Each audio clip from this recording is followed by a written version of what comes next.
bismillaahir rahmaanir rahiim halkan waa raadiyaha mustaqbal ku soo dhawow dhageyste warka subax qodobada aynu idin heeno waxa ka mid noqonaya wasiirka arrimaha dibadda Soomaaliya Axmed Ciise Cawad oo waxba kama jiraan ka soo qaaday hadalkii ka soo yeeray dhigiisa Kenya ee ahaa in labada dhinac ay ku heshiiyeen in dacwadda badda lagu dhameeyo qaab labada wadal ay ku qanci karaan horta anigu dhigeed baan ahay Soomaalidu waxay u jeceshahay inay wasiirka kala maqasho wasiirka dalkooda ay u maqli waayaan waa su'aalo u baahan in maaragtay ay nafteena fiirino gabadhna wasiir weeyaan wasiir baan waxaan ku sheegay waxa lagu wada hadlay waxaan kaloo ku sheegay madaxweynayaasha oo wasiirada ka muhiimsan oo iyagu madaxda ugu sareysa dalka waxay ku heshiiyeen wasiirka tamarta iyo kheyraadka biyaha Soomaaliya iyo safiirka Turkiga oo ka wada hadlay xal u helista dhibaatada ka dhalata fatahaadaha wabiyada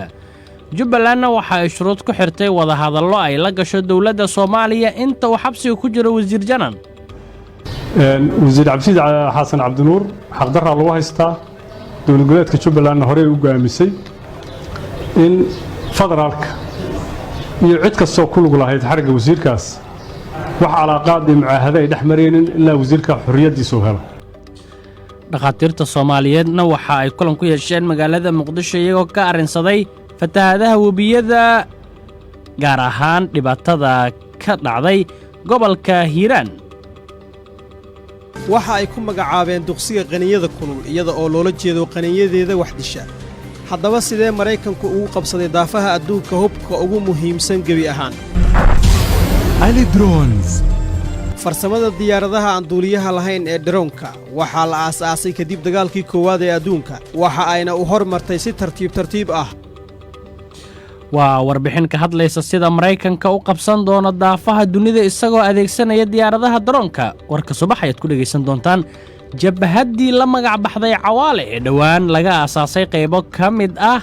gobolka Awdal ee dagaalka kula jirtay Somaliland waxa ay ku dhawaaqday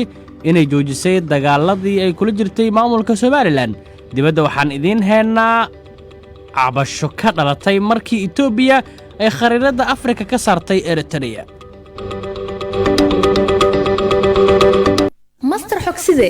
maxaa cusub adeega dhambaal ee Hormuud Telecom oo muxuu ahaa waa fariinsida ku fududeynaya inaad fariintaadii oo cod ah aad dirto gartay macaamil kasta oo Hormuud sita wuu dirsan karaa fariinta waana loo soo diri karaa oo sideen u dirsan karaa garaac 133 kadibna raaci nambarka aad u direysay fariinta codka ah adigoo ku bilaabaya 6 hal haddii aad dhageysanaysana garaac 134 dhambaal waa fududeeyaha fariin codeedka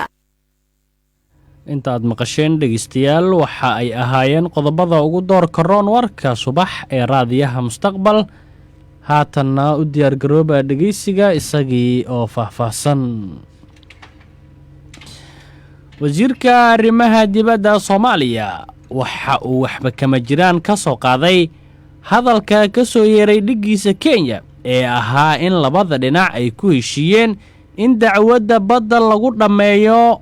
qaab ay ku wada qanci karaan labada wadan waa Soomaaliya iyo Kenya Axmed Ciise Cawad oo shir jaraa'id waa wasiirka arrimaha dibadda Soomaaliya Axmed Ciise Cawad oo ka hadlay hadalka ka soo yeeray Monica Juma wasiirka arrimaha dibadda Kenya ayaa waxa uu sheegay inaanay jirin wax ku saabsan arrinta badda oo heshiis ay ka gaareen labada dawladood waa Soomaaliya iyo Kenya taabadalkeed waxa uu tilmaamay in madaxweynaha Soomaaliya Maxamed Cabdullaahi Maxamed Farmaajo uu ku adkaystay in arrinta badda loo daayo maxkamadda cadaaladda dunida ee ICJ taas oo dhageysigeeda gudagali doonto bisha 6 sanadka soo socda ee 2020 kaas oo haddii go'aan ay gaadho oo noqon doona mid aan racfaan laga qaadan doonin oo sidaas xukunkeeda u dhacayo wasiir Cawad ayaa hadalkiisa waxa uu daba socdaa qoraal ay Twitterkeeda soo dhigtay wasiirka arrimaha dibadda Kenya Monica Juma taas oo ku sheegtay hadal buuq badan dhaliyay waxaana hadalkeeda uu ahaa in dawladaha Soomaaliya iyo Kenya ay ku heshiiyeen in kiiska ku saabsan dacwadda badda loo daayo maxkamadda waa dacwadda badda loo daayo in ay ka wada hadlaan labada dhinac haddaba waa kan wasiir Cawad oo arrimahan ka hadlaya waxay ka wada hadleen xiriirka labada dan iyo labada ummadood oo walaalaha ah waxayna ku heshiiyeen in xiriirku loo soo celiyo sidoo hore uu ahaa intii aan gumagumada waayahan jirtay aysan bilaabmin gaar ahaan in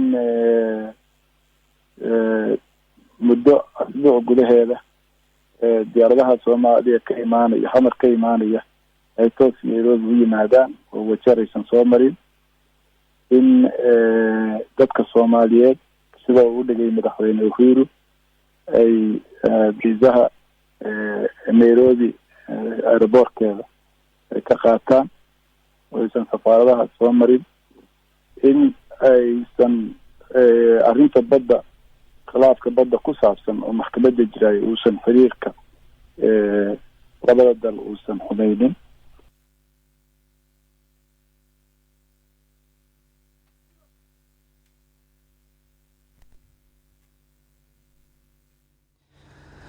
wasiirka arrimaha dibadda Soomaaliya Axmed Ciise Cawad oo sii hadlaya ayaa dhinaca kale waxa uu su'aal iska weydiiyay waxa dadka Soomaaliyeed ku qaadaya in ay aaminaan hadalka ka soo yeera wasiirka arrimaha dibadda Kenya kooda Soomaaliyana ay rumaysan waayaan walaa horta dadku su'aalaha way iska qabi karaan way isweydiin karaan Soomaalida dhaqan u tahay in aanto dhan su'aalaheeda baan dadku hadda waqti u hayaan su'aal isweydiiyaan laakiin arrinta la xiriirta badda aniguna hadda waa ku cadeeyay anoo soo xigaraya hadalkii labada madaxweyne yiri adiguna waa si askayso hadalkii wasiirka arrimaha dibadda Kenya yiri baa sheegtay intuba muujinaysa in kayskaasi uu maxkamadda jiro maxkamadda kala saarayso laakiin labada dal u baahan yihiin inay xiriirkooda ay wanaagsadaan u wanaagsanaado oo walaalo ahaadaan marka warkaasi mugdi ku jiri kara ima muuqdo aniga qofka u baahan in loo sharaxana waxa weeye hadda waqtigeena ka qaadanaysa inaynu ku celcelino warkaas intii muddadii arrintani ay jirtayna anigu keligay iska daa madaxda dalka qoraalada maaragtay ama go-aanka maxkamadda ama AU-da ama meel kastoo aanu tegaynay waa lagu celcelinayay mowqifka Soomaaliyeed maxkamadda haddana waa sidiisii maantana labada madaxweyne way ku heshiiyeen in arrintaasi aysan waxba u dhiminin xiriirka labada dal oo caadi lagu soo celiyo horta anigu dhigeed baan ahay Soomaalidu waxay u jeceshahay inay wasiirka kala maqasho wasiirka dalkooda ay u maqli waayaan waa su'aalo u baahan inaynu maaragtay aynu nafteena fiirino gabadhuna wasiir way ama wasiir baan waxaan ku sheegay wixii lagu wada hadlay waxaan kaloo ku sheegay madaxweynayaasha oo wasiirada ka muhiimsan oo iyagu madaxda ugu sarreysa dalka waxay ku heshiiyeen codkoodiina duuban yahay waxa uu ahaa Axmed Ciise Cawad wasiirka arrimaha dibadda Soomaaliya Jubbalandna waxa ay ka hadashay wada hadal ay la gasho dawladda federaalka Soomaaliya iyadoo sheegtay inaanay xilligan suuragal noqon karin in lala hadlo dawladda Soomaaliya ama cid ka socoto waxaana ay soo bandhigtay shuruudeeda ku aadan suurtagalnimada in ay bilowdaan wada hadal labada dhinac dhexmara warkan waxaa faahfaahintiisa haya Cabdullaahi Xuseen Cumar xilli khilaaf xoogan uu Jubbaland kala dhaxeeyo dawladda federaalka Soomaaliya ayaa waxay shuruud ku xirtay in wada hadallo ay la gaarto ama kala gaarto khilaafka u dhaxeeyo dawladda iyo Jubbaland khilaafka labada dhinac ayaa cirkiis ku sii shareeray kadib markii doorasho muran fara badan dhalisay dib loogu soo doortay madaxweynaha Jubbaland Axmed Maxamed Islaam Axmed Madoobe dawladda federaalka ayaa sidoo kale xabsiga u taxabtay wasiirka amniga Jubbaland Cabdirashiid Xasan Cabdinuur Janan muddooyinkii u dambeeyay waxaa socday dadaalo lagu waday in lagu dhexdhexaadiyo dawladda federaalka iyo Jubbaland si loo gudbo khilaafka jira waxaana dadaaladaasi u muuqdaan kuwa guuldareystay maxamuud sayid aadan madaxweyne ku-xigeenka koowaad ee maamulka Jubbaland ayaa waxa uu sheegay inaanay Jubbaland wax wada hadal ah ka geli doonin oo ay la furi doonin dawladda federaalka Soomaaliya intuu uu xiran yahay wasiir Janan waxaa la yaab noqotay asbuucii hore markii maamulada degmooyinka Luuq iyo Doolow iyo Balxaawa ay u magacaawday dowlad goboleedka Jubbaland iyo saraakiisha ciidankaas si sharci darro ah shir lagu geey gudaha Itoobiya halkaas oo kula kulmeen saraakiil ka socotay saraakiil hoose ka socotay dawladda federaalka oo heerkooda hooseeyey kadibna saraakiishii dowladda Itoobiya ay ku qasbeen wax sharciga dalka ka baxsan dowladnimadana ka baxsan oo ah arrintii wasiirkayga qaaliga ahaa oo afduubka lagu haystay in la weydiisto madax furashadaas oo ah in ciidanka ay wareejiyaan oo nabadgelyada ku wareejiyaan iyo oo gacanta dowlad goboleedka Jubbaland ka wareejiyaan ciidanka iyo qalabka in ay ka hor yimaadaan systemkii nidaamka ay ka tirsanayeen dowlad goboleedka Jubbaland ayadoo taa bedelkeedana wasiirkii la yiri maxkamad baa la marinayaa arrintaas wax la qaadan karaa wasiir Cabdi Xasan Cabdinuur xaq darra lagu haystaa dowlad goboleedka Jubbaland hore u go'aamisay in federaalka iyo cid kastoo ku lug lahayd xariga wasiirkaas wax calaaqaad iyo mucaahado ay dhexmareen ilaa wasiirka xorriyadiisu helo intay ku mashquulsan yihiin ciidan sharci ah mishaar qaato dowladeed ummadda Soomaaliyeed u adeega qarankan ka mid ah maxaa u diiday inay sameeyaan ciidamo cusub inay qoraan oo deegaanadaas gacan ka geysta xoreyntooda iyo amaankooda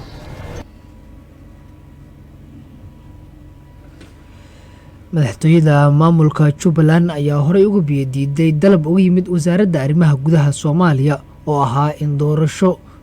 dib loo qabto ama doorasho ku celis dib loo qabto marka subax raadiyaha mustaqbal ayaad dhegeystayaal la socotaan markana waxaa idinku soo maqan warbixin ka hadlaysa sida Mareykanka uu qabsan doono daafaha dunida isaga oo adeegsanaya diyaaradihiisa droniska warbixintan waxaa soo turjumay inoona soo jeedinaya Axmed Ciise Guutaale waxa ay ku magacaabeen duqsiga qaniyada kulul iyada oo loola jeedo qaniyadeeda wax disha haddaba sidee Mareykanku uu qabsaday daafaha adduunka hubka ugu muhiimsan gabi ahaan Ali Drones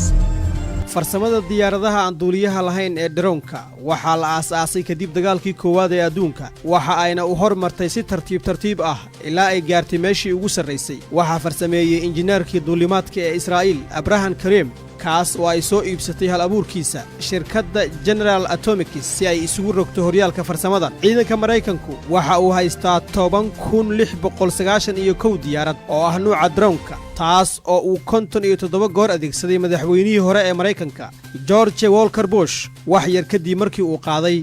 dagaal nooc cusub ah kaas oo uu ku tilmaamay ugaarsiga caalamiga ah adeegsiga diyaaradda droonka ayaa gaaray heerkii ugu sarreeyay xilligii madaxweyne Obama isaga oo adeegsaday 563 duqeyn iyada oo laga duulayo caqiidadiisii caanka noqotay ee ku dhisnayd in aan dagaal military oo toos ah aan lala gelin colka Mareykanka diyaaradda droonku waxa ay la gaar tahay qarashkeeda raqiiska ah marka la garab dhigo diyaaradaha dhaqanka ama soo jireenka ah ma dhaafo qarashka ku baxaya adeegsiga diyaaradda duqsiga qaniyada kulul ama drone $3250 saacadii halka uu dhaafayo qarashka ku baxa duulimaadka diyaaradda Fa-35 tusaale ahaan $16,500 saacadii drone waxa ay xaqiijisay saameyn adag oo waxtar u leh Mareykanka taas oo ay ku yeelatay baacsiga hoggaanka Al-Qaacida iyada oo daba socota siyaasadda madaxgoynta maxaa yeelay duqeynteedu kalama socdo qofka bartilmaameedka ah iyo dadka ku hareeraysan sidaas daraaddeed tira aad u badan oo ah rayid aan waxba galabsan ayaa ka mid noqday dadka ay galaafatay noloshooda hoggaaminta raxan ka kooban 4 diyaarad oo drone ah oo ah kuwa ciidanka Mareykanku waxa ay u baahan tahay 2 duuliye bardhuleed ay ku shaqeeyaan iyo isgaarsiin aamin ah oo ay ku wada xiriiraan saldhigga ciidamada cirka ee Craig oo ku yaala magaalada Nevada ee galbeedka Mareykanka ayaa ah mid ka mid ah saldhigyada ugu muhiimsan ee Mareykanka oo u diyaarsan in droonka lagu kaxeeyo daafaha adduunka caalamka oo dhan dhaqaalaha lagu bixiyo diyaaradaha aan duuliyaha lahayn ayaa gaaray sanadkii 2016 bilyan oo dollar oo 8 milyan iyo bar ka mid ah loo adeegsado howlo military 4 shirkad oo Mareykan ah ayaa si joogto ah u haysata ama u qaadata lacagtaas 66% iyada oo haddaba adeegsiga rayidka ee diyaaradaha aan duuliyaha lahayn uu nuucyo badan yahay sida beeraha dhismaha qaadista sawirrada raridda badeecooyinka ilaalinta xuduudda dabdamiska iyo xitaa faafinta shabakadda internetka ayay haddana sii ahaan doontaa drone qalab dagaal oo khatar ah kaas oo ka tallaabo xuduudaha taasina waa sababta ay u kicisay muran qaanuuni ah oo ku saabsan in dhaqangelinteedu khilaafo dastuurka Mareykanka murankaas oo uu ku soo koobay jeediyaha barnaamijka kaftanka siyaasadda Stephen Colbert isaga oo yidhi haddii aan ku guulaysan doonno dagaalka joogtada ah ee aan kula jirno argagixisada waa inaan ka dherigno khasaare badan qadarkuna waxa uu doonay in dastuurku ka mid noqdo khasaarahaas.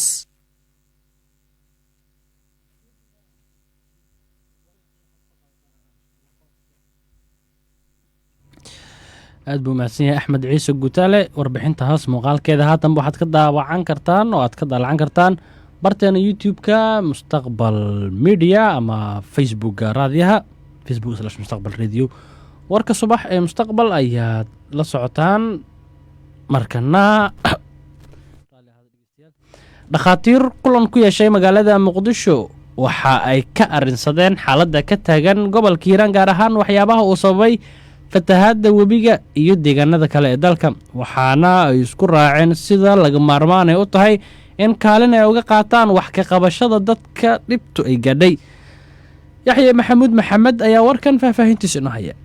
ururka dhakhaatiirta Soomaaliyeed oo Muqdisho kulan ku yeeshay ayaa waxay kaga hadleen xaaladda fatahaadaha beledweynaha iyo guud ahaan dalka. xogayaha ururka dhakhaatiirta Soomaaliyeed Dr. Ibrahim Guuleed ayaa waxa uu sheegay in ururka fatahaadii dalka ka dhacay kadib ay go'aan ku gaareen in la sameeyo guddi gurmad kaasoo kasoo tala bixinaya xaaladda caafimaad ee guud ahaan deegaanada ay fatahaaduhu ka dhaceen.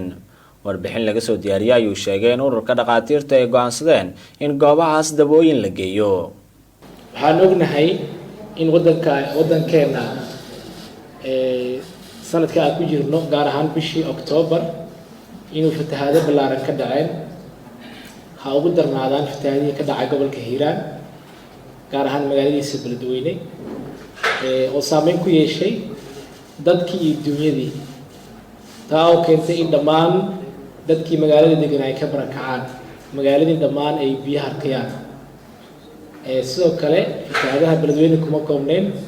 waxay ka dhaceen Bardaale, Mahadaay meelaha ugu daran, laakiin meelo badan laga sheegayo oo roobab badan intay ka dhaceen ay biyaha aad u fateen gobolada dhexe ku jiraan. ururka dhakhaatiirta Soomaaliyeed isagoo ka duulayo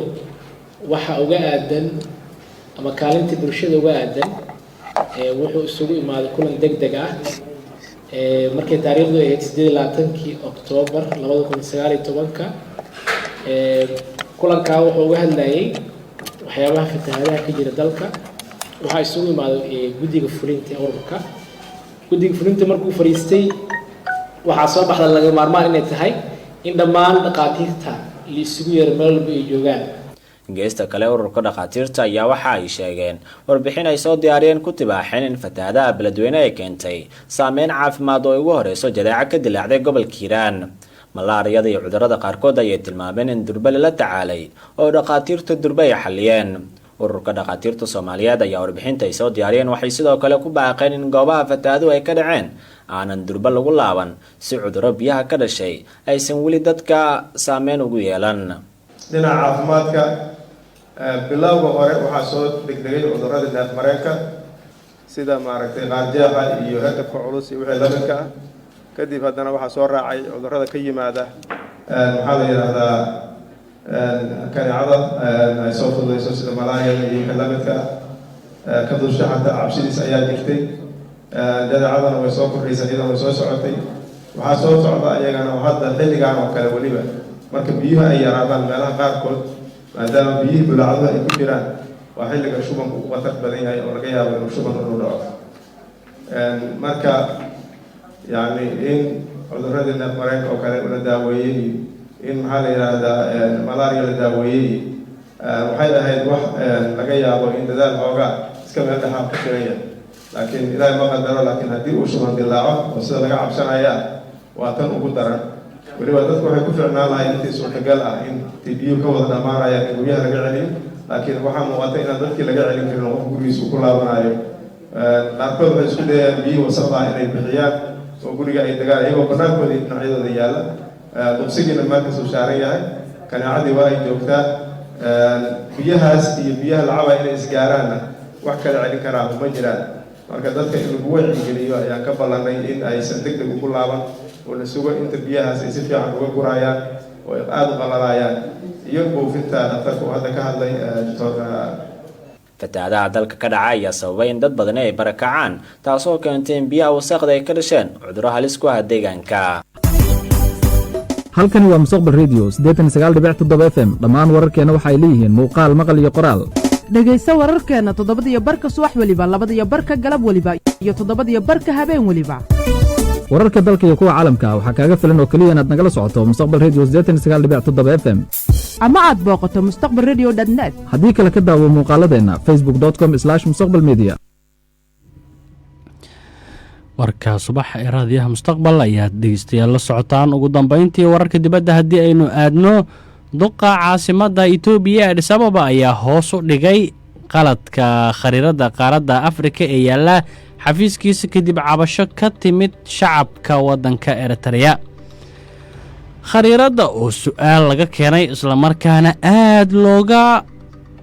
wadaagay baraha bulshada ayaa waxaanan ka soo muuqan waddanka Eritrea.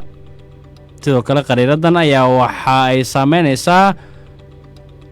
samaynaysaa sumad ah in dhulka dalka aan badda lahayn ee Itoobiya uu ku baahsan yahay ilaa iyo badcas.